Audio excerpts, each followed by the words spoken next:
इतने ठेके खोले गए गली गली मोहल्ले मोहल्ले में, ऐसे ठेके खोल दिए जैसे केमिस्ट है। ऑफर भी चलते थे।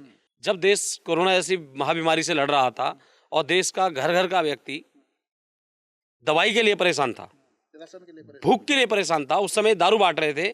सोचिए उस माँ पे क्या बीतती होगी, उस पत्नी, उस बहन, उस बेटी पे क्या बीतती होगी कि वो उम्मीद करती हो कि भाई मेरा पति, मेरा बेटा, मेरा भाई, मेरा बाप मेरे लिए दवाई लाएगा, मेरे लिए राशन लेके आएगा, और वो दारू ला के पी के गटर में पड़ जाता होगा तो उन बच्चों के मन से क्या निकलता होगा। यही लोग बोलते थे सबूत लाओ, हमें जेल में डालो, तुम्हारे अंदर हिम्मत नहीं है जेल में डालो, ये चैलेंज करते थे। अब सबूत आके जेल में डाल दिया तो अब कह रहे हैं गलत अरेस्ट कर लिया। अपनी जबान पर खुद टिकने वाला व्यक्ति नहीं है। तिहाड़ से सरकार चलेगी, अब देखते जाइए, अब तिहाड़ में सरकार चलेगी, सरकार विधायक रहेंगे। हाँ, तो बड़े सारा जो मंत्रालय है वो तिहाड़ से चलेगा। और आपको जानकारी होगी तिहाड़ जेल जो है इन्हीं के अंडर में आती है, दिल्ली सरकार के अंडर में आती है। हाँ, सत्येंद्र जैन। और वो वहाँ के अंदर जेल मंत्री होने के बाद वो जेल का मुआयना कर रहे हैं 1.5 साल से कि जेल के अंदर क्या समस्याएं हैं, और उनको जेल की समस्याओं को वो खत्म कर देंगे बहुत जल्द। अभी जैसे अरविंद केजरीवाल जी को ईडी ने अरेस्ट कर रखा है, रिमांड में भी अभी है, इसका क्या प्रभाव पड़ेगा? क्या आम आदमी पार्टी को सिंपैथी गेन हो जाएगा इसमें, या बीजेपी जैसे 50% पहले भी वोट लेके 7 सीट स्वीप करता था वैसे कुछ करेगा? क्या लग रहा है आपको? देखिए, अरविंद केजरीवाल की गिरफ्तारी से सिंपैथी का तो मुझे पता नहीं। जो लोग मूर्ख होंगे, जो लोग फ्री बिजली पानी के चक्कर में, या जो अभी एक नई योजना लेके आए 1000 रुपये वाली योजना के चक्कर में, हाँ लेके आए, अगर उस लालच में फंसते हैं तो पता नहीं क्या होगा। लेकिन सिंपैथी तो होती नहीं है, क्योंकि सिंपैथी का मतलब होता है, आप सोचिए सिंपैथी किस लिए लेगा वो। कोरोना के अंदर जब देश, मैं दिल्ली की बात कर रहा हूँ, ये कोरोना काल के अंदर दिल्ली जहां बीमारी से लड़ रही थी, जहां भूख से लड़ रही थी, और जो इन्होंने मोहल्ला क्लिनिक जो चलाए थे वो चलने चाहिए थे, या दारू घर घर दारू पहुंचानी चाहिए थी। स्वास्थ्य के ऊपर काम होना चाहिए था, लेकिन स्वास्थ्य बिगाड़ने वाली चीज पर काम हुआ है। इतने ठेके खोले गए गली गली मोहल्ले मोहल्ले में, ऐसे ठेके खोल दिए जैसे केमिस्ट है। ऑफर भी चलते थे। जब देश कोरोना जैसी महाबीमारी से लड़ रहा था और देश का घर घर का व्यक्ति दवाई के लिए परेशान था, भूख के लिए परेशान था, उस समय दारू बांट रहे थे। सोचिए उस माँ पे क्या बीतती होगी, उस पत्नी, उस बहन, उस बेटी पे क्या बीतती होगी कि वो उम्मीद करती हो कि भाई मेरा पति, मेरा बेटा, मेरा भाई, मेरा बाप मेरे लिए दवाई लाएगा, मेरे लिए राशन लेके आएगा, और वो दारू ला के पी के गटर में पड़ जाता होगा तो उन बच्चों के मन से क्या निकलता होगा। सोचिए आप, सोचने हाई लगी, लोगों के हाई लगी। जो फिल्म कश्मीर फाइल दिखाई जाती है एक नरसंहार के ऊपर, और उसके अंदर दिखाया जाता है कि किस तरीके से हमारे हिंदुओं का कश्मीर से बड़े लेवल पे पलायन किया गया, बड़े लेवल पे हत्या की गई, वही पलायन किया गया। और वो सच्चाई दिखाई कि भाई मस्जिदों से अजानें दी जा रही हैं कि भाई अपनी महिलाओं को छोड़ जाओ, आदमी भाग जाओ, या कन्वर्ट हो जाओ, या मर जाओ। ये सब चीज़ें ऑन डॉक्यूमेंटेड है। सोचिए आप किसी के बलात्कार पे, किसी के पलायन पे, सत्य पर आधारित फिल्म पर आप दांत फाड़कर हंसते हो और बोलते हो, मजाक उड़ाते हो। क्या किसी के बलात्कार पर, किसी की हत्या पर मजाक उड़ाया था? ये बद्दुआएं हैं। ये तो किसी का नहीं था, हजारों। ठीक है, जो सेना मर जाते हैं, हमारे जवानों को मार दिया जाता है, जिन जवानों की हमारों की हत्या कर दी जाती है, पूरा देश का एक अटैचमेंट है सेना के साथ। वहां पर हमारे जवानों को मार दिया जाता है, और हमारे जवान जब सर्जिकल स्ट्राइक के माध्यम से जाकर अपनी शौर्यता का, अपनी वीरता का परिचय देकर पाकिस्तान में घुसकर मारते हैं, आप उसका सबूत मांगते हो। सोचिए जब उस पर आप सवाल करोगे कि मेरे को उसके साक्ष्य चाहिए, तो क्या वो बद्दुआ नहीं देगा क्या? सोचिए आप, ये सारा जो खेल है ना, जो इन्होंने कुकर्म किए थे वो तो किए ही किए हैं। भ्रष्टाचार, जो व्यक्ति खुद भ्रष्टाचार खत्म करने के नाम पर आया था, लोकपाल जोगपाल बिल के नाम पर आया था, जो शीला दीक्षित, सोनिया गांधी, राहुल गांधी को जेल में डालने आया था, आज वो व्यक्ति उनसे गठबंधन कर 2012 में एक लिस्ट लेकर घूमते थे हर जगह।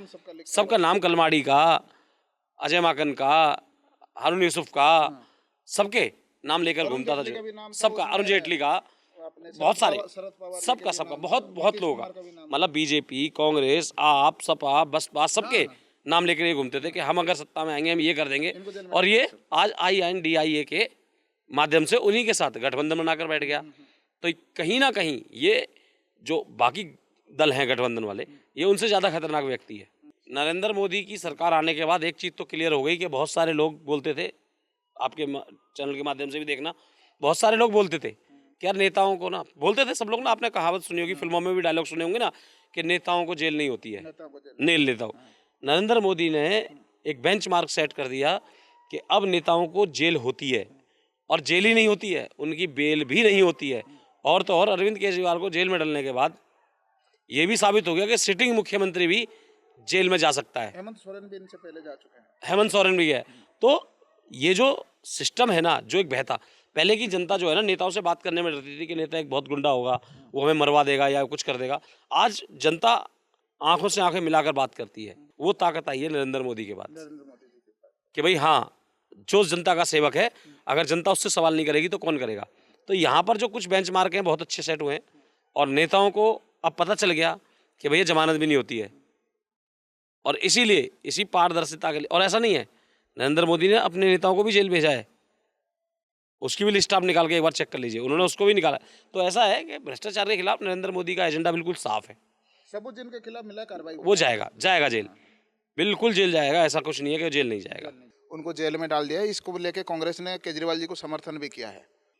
कांग्रेस ने इनकी जो गिरफ्तारी है उस पर नाराजगी जताई है, नाराजगी जताई है, निंदा की है। ये 2022 का एक लेटर हेड और दिल्ली प्रदेश कांग्रेस कमेटी का लेटर हेड है ये। उस समय प्रदेश अध्यक्ष अनिल कुमार जी थे, चौधरी अनिल कुमार यादव जी, समयपुर बादली वाले, वो प्रदेश अध्यक्ष थे।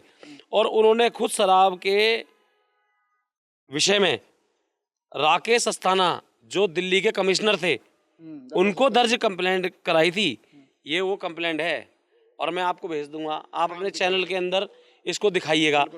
तो सबसे पहली बात है कि हम अपनी सहूलियत के हिसाब से अपना 2022 की तारीख है, प्रदेश अध्यक्ष अरविंदर लवली से पहले अनिल चौधरी थे, अनिल यादव जी, ठीक है, और उन्होंने खुद कंप्लेंट दी दिल्ली कमिश्नर को, अस्थाना जी को। मैं ये भेज दूंगा आपको। नहीं तो कांग्रेस दोगला है। कांग्रेस क्या है, हाँ, समर्थन भी दे रहा है। कुछ नहीं पता। राजनीति का कोई ईमान धर्म नहीं है। राजनीति वो चीज़ है कि अभी इधर लुढ़क के अभी उधर लुढ़क के बेपैंदी का लोटा अगर किसी का नाम है तो उसका नाम है राजनीति। राजनीति है उसका नाम जी। जैसे अभी अरविंद केजरीवाल जी के अरेस्ट होने के बाद पहले सत्येंद्र जैन थे, उसके बाद सिसोदिया गए, अब अरविंद केजरीवाल भी जेल चले गए। भैया यही तो बोलते थे, यही लोग बोलते थे सबूत लाओ हमें जेल में डालो, तुम्हारे अंदर हिम्मत नहीं है जेल में डालो, ये चैलेंज करते थे। अब सबूत आके जेल में डाल दिया तो अब कह रहे हैं गलत अरेस्ट कर लिया। अपनी जबान पर खुद टिकने वाला व्यक्ति नहीं है। जिस आदमी ने अपने बचपन के दोस्त कुमार विश्वास को नहीं छोड़ा, जिस आदमी ने अपने गुरु अन्ना हजारे को नहीं छोड़ा, जिसने देश की पहली आईपीएस किरण बेदी जैसी ईमानदार महिला को नहीं छोड़ा धोखा दिए बगैर, जिसने अपने बच्चों की कसम खाई, जिसने अपनी पत्नी की कसम खाई कि मैं सिक्योरिटी नहीं लूंगा, बंगला नहीं लूंगा, कार नहीं लूंगा, उस आदमी पे आप विश्वास कैसे कर सकते हैं? ये सोचने वाली बात है आज। कांग्रेस के और बीजेपी दोनों के साथ गठबंधन में नहीं करोगे, ये भी बोला। मतलब बहुत ऐसा पहला व्यक्ति है जिसने हर बार मुंह की खाई है और अपना ही थूका हुआ चाटने वाला अगर कोई मुख्यमंत्री है तो उसका नाम है अरविंद केजरीवाल जी। तो दिल्ली में अभी अरविंद केजरीवाल जी के अरेस्ट को लेके कुछ नहीं होगा। अभी जैसे अरविंद केजरीवाल चले और नेता भी जाएंगे। अभी तो चड्ढा जाएगा, आतिशी जाएगी। अभी देखिएगा आप, चड्ढा भी जाएगा, आतिशी भी जाएगी। सरकार कैसे चलेगी? राखी बिरला भी जाएगी, जो डिप्टी स्पीकर थी वो भी जाएगी। हमारे नहीं, वहां से चलेगी ना, तिहाड़ से। हाँ, तिहाड़ से चलेगी ना, तिहाड़ से सरकार चलेगी। तिहाड़ से सरकार चलेगी। अब देखते जाइए, अब तिहाड़ में सरकार चलेगी, सरकार विधायक रहेंगे। हाँ, तो बड़े सारा जो मंत्रालय है वो तिहाड़ से चलेगा।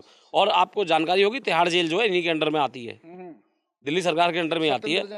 हाँ, सत्येंद्र जैन। और वो वहाँ के अंदर जेल मंत्री होने के बाद वो जेल का मुआयना कर रहे हैं 1.5 साल से कि जेल के अंदर क्या समस्याएं हैं और उनको जेल की समस्याओं को खत्म कर देंगे बहुत जल्द। जब तक खत्म नहीं होगी वो जेल से बाहर नहीं आएंगे। भाई अगर आप मंत्री हो और समस्या के लिए कहीं जाओगे तो जब तक उसे जड़ से खत्म नहीं करोगे आप उस काम को छोड़ के तो नहीं आ सकते ना। तो जो समस्या है तिहाड़ जेल के अंदर और जेल मंत्री जेल के अंदर जब तक बाहर आएंगे ही नहीं, जब तक वहाँ की समस्याएं खत्म नहीं हो जाएंगी। जिस दिन सत्येंद्र जैन जेल से बाहर आ जाए उस दिन समझ लेना कि तिहाड़ जेल की समस्याएं खत्म करके आए हैं, सुधार करके आए। बिल्कुल, हाँ, बिल्कुल। तो अभी सारे इंडी गठबंधन जो है डायरेक्टली और इनडायरेक्टली हो अरविंद केजरीवाल जी के समर्थन में है, तो विपक्ष के हिसाब से इनका प्रभाव रहेगा कुछ उसके ऊपर? नहीं, कोई प्रभाव नहीं रहेगा। और ये सारा जो बागड़ बिल्ला दौड़ है ना, ये चुनाव तक की दौड़ है बस। और बागड़ बिल्ला, सबसे पहले तो ये बताइए कि इन बागड़ बिल्लों में अभी तक प्रधानमंत्री किसी ने नहीं, चेहरा कोई नहीं दिया। और अगर किसी को इन्होंने चेहरा बना भी दिया तो ये बिल्ली बांट के चक्कर में लड़ेंगे और देश के अंदर फिर दोबारा चुनाव होंगे, क्योंकि ये लोग बर्दाश्त करने वाले नहीं है। ना ममता बनर्जी चाहती कि मैं प्रधानमंत्री ना बनूं, राहुल गांधी चाहते हैं कि मैं प्रधानमंत्री बनूं, अरविंद केजरीवाल बोलते हैं मैं प्रधानमंत्री बनूं, अखिलेश यादव बोलते हैं मैं प्रधानमंत्री बनूं, वहाँ से शरद पवार, अजीत, ये जितने भी लोग हैं ये सब बोलते हैं मैं प्रधानमंत्री बनूं। प्रधानमंत्री तो सब बनना चाहते हैं, मगर मोदी से लड़ना कोई नहीं चाहता। लड़ नहीं सकते ना मोदी सामने से। कोई खड़ा नहीं होना मोदी मोदी कोई आलू प्याज छोड़ना है जो सब्जी काट के चाट बना के खा लोगे। नरेंद्र मोदी अपने जीवन काल में ऐसे प्रतिभावान प्रधानमंत्री और मुख्यमंत्री, सांसद, विधायक रहे हैं जो खुद अपनी कैपेबिलिटी के ऊपर व्यक्ति है। ना उसके पीछे परिवार का सपोर्ट है, ना किसी चीज़ का धन का सपोर्ट है, ना किसी व्यापारी का। अगर उसके पास किसी का सपोर्ट है तो भगवान महादेव का सपोर्ट है। अगर उसके पीछे किसी की सपोर्ट है तो उसकी साफ नीयत का सपोर्ट है। तो इसलिए नरेंद्र मोदी को तो कोई रोक नहीं सकता। तीसरी बार वो प्रधानमंत्री बनेंगे और तीसरी बार प्रधानमंत्री बनने के बाद आज आपकी वीडियो के माध्यम से बना रहा हूँ, अगला टारगेट राहुल गांधी और सोनिया गांधी का जेल जाने का है। और वो वाड्रा जी भी जेल जाएंगे, अभी जमानत पे हैं। जमानत पे है। जमानत पे हैं अभी, वो जमानत भी खत्म होगी और जो जेल भी जाएंगे। कैमरे की तरफ देख के बोलना क्या है इस बार? तो आपके हिसाब से अगर तीसरे टर्म में होता है, जो जैसे आपने प्रेडिक्शन दिया अभी, तीसरे टर्म बीजेपी की गवर्नमेंट बनता है, तो जो पुराने केसेस है कांग्रेस के ऊपर, बहुत सारे केस ओपन होंगे और उनके ऊपर भी कार्रवाई होगी। जेल भरो आंदोलन चलाने की धमकियां देते हैं जितने ही पार्टी वाले हैं। जेल भरो आंदोलन की जरूरत ही नहीं पड़ेगी। इन्होंने कुकर्म ऐसे किए हुए हैं, ऐसे घोटाले किए हुए हैं, ऐसी जनता को ठगा हुआ है कि ये खुद ही जेल में जाने लग जाएंगे। खुद जेल में जाने ईडी ले जाएगी, कभी इनकम टैक्स ले जाएगा, कभी सीबीआई ले जाएगी। इन्होंने इतने कृत्य किए हुए हैं, अभी तो देखते जाइए आगे आगे होता है क्या। सारे फाइलें खुलेंगे। बिल्कुल बिल्कुल, जितने पुराने फाइलें। जी। जो नरेंद्र मोदी जी जैसे अभी चुनावी भाषण सभा में कहीं जाते हैं तो एक बात कहते हैं कि मुझे तीसरे कार्यकाल में और बड़े बड़े फैसले लेने हैं। क्या लग रहा है कि आपको और बड़े फैसले क्या हो सकते हैं? और सबसे बड़े फैसले तो यही होंगे कि राष्ट्र हित के अंदर, राष्ट्र के विरोध के अंदर जो भी लोग आएंगे, राष्ट्र हित में जो भी खड़े होंगे उनका साथ दिया जाएगा। और राष्ट्र के विरोध में और विरोधियों के समर्थन में जो खड़े होंगे वो जेल जाएंगे। भ्रष्टाचार भी एक मुद्दा हो सकता है। भ्रष्टाचार देखिए, पूरी तरह से समाप्त करने की कोशिश। भ्रष्टाचार पार्टी तो अपने लेवल पे खत्म कर ही रही है, लेकिन अब आम जनता को भी उस भ्रष्टाचार को खत्म करने के लिए सबसे पहले रिश्वत देनी बंद करनी पड़ेगी। अब देखिए ना, आप एग्जाम्पल के तौर पे अगर कोई पुलिस वाला आपसे 2000 का चालान बनता है, अगर 100 रुपये ले लेते हो तो आपको ईमानदार लगता है, बढ़िया लगता है। लेकिन अगर कोई ईमानदार पुलिस अफसर आपका 2000 का प्योर चालान काट के बोले भाई आपने गलती की, 2000 का चालान है, तो आप उसे गाली देने जाते हो। तो ईमानदारी की जो परिभाषा है वो हमको अपने लेवल पर भी सेट करनी पड़ेगी। लोगों को भी थोड़ा आगे आना हाँ, पड़ेगा। लोगों को भी। खाली हम नेताओं को ये बोलते रहे कि आप भ्रष्टाचार खत्म करने आए थे, आप भ्रष्टाचार नहीं खत्म कर पाए, तो ऐसा कुछ नहीं है। दायित्व दोनों का बराबर है। भ्रष्टाचार को खत्म करने में दोनों को मिलकर एक दूसरे के साथ खड़े होकर बगैर लालच में फंसे राष्ट्र को ध्यान में रखते हुए राजनीति करनी चाहिए नेताओं को, और राजनीति को सपोर्ट करना चाहिए आम जनता को। राष्ट्र को हित कर, अपने लिए तो दुनिया जीती है, राष्ट्र के लिए जी के देखिए। आपके आइडल भगत सिंह हो सकते हैं, चंद्रशेखर आज़ाद हो सकते हैं, बिस्मिल हो सकते हैं। अगर ये लोग आपके आइडल हैं, और ये आइडल क्यों है कि उन्होंने अपने राष्ट्र के लिए अपना जीवन बलिदान दिया है, सर्वस्व त्याग किया है, तो आपको भी आज कम से कम भ्रष्टाचार को खत्म करने के लिए रिश्वत को त्याग करना पड़ेगा। और जो भाई आप सावधानी से चलिए ना, आप जुर्माना या रिश्वत देने वाले काम ही क्यों कर रहे हैं?